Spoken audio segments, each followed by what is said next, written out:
Les poètes se font rares sur les chaînes de télévision. Nous avons la chance ce soir de recevoir Nimrod. Bonsoir. Bonsoir. Merci d'être avec nous. Vous êtes poète, romancier. Votre nouveau livre a pour titre Jean de Brume. Il est publié aux éditions Essence Actes Sud. Votre anthologie personnelle, J'aurais un royaume en bois flotté, vient de paraître dans la collection Poésie Gallimard. Alors, dans Jean de Brume, vous comptez, Nimrod, les âges de la vie, votre vie. Qu'est-ce qui vous a donné l'envie de faire partager à vos lecteurs, à nous, ces moments intimes autour des parfums qui ont guidé votre vie?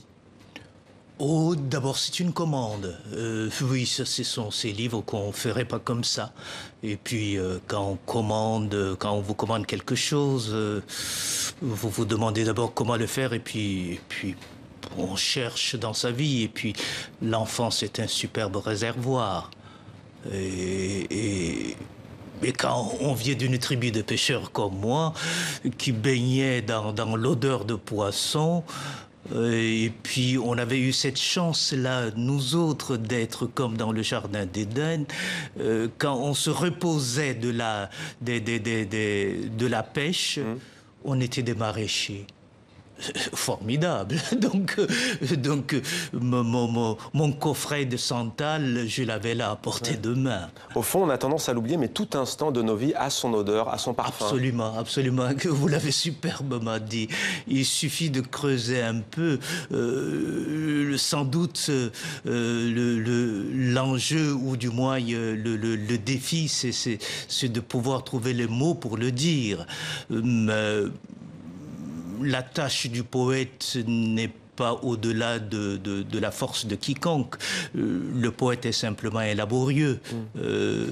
Pour faire ça, ça m'a pris 3 ans et peut-être 3000 pages de brouillon, c'est tout. Oui, parce que c'est peut-être pas facile de raconter son intimité. Vous l'aviez peut-être jamais fait à ce point?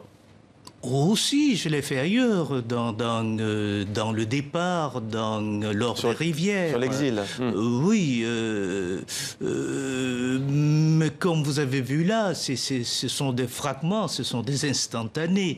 Et on y arrive. Le problème, c'est de trouver comment. C'est de trouver comment je me lève, comment je sens.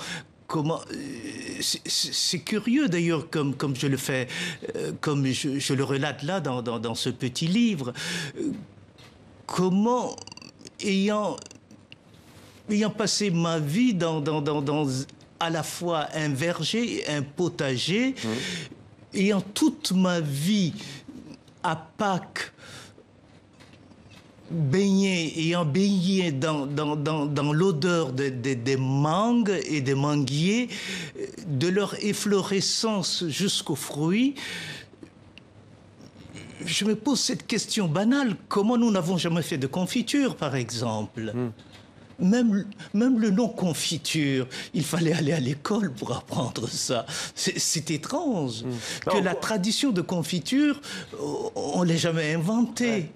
Mais en quoi la poésie se prête-t-elle au fond à l'exercice?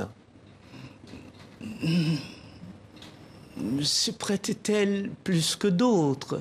Si elle s'y prête, c'est simplement parce que la poésie, c'est capter le temps. C'est capter le temps, donc... Mais capter les parfums, c'est plus difficile, non? C'est la même chose. C'est parfaitement la même chose. Bachelard disait, qu'est-ce que c'est que la poésie? Elle a à peine besoin d'un prélude, de l'excuse d'un prélude de silence. C'est ça, c'est ce raccourci-là. Et donc...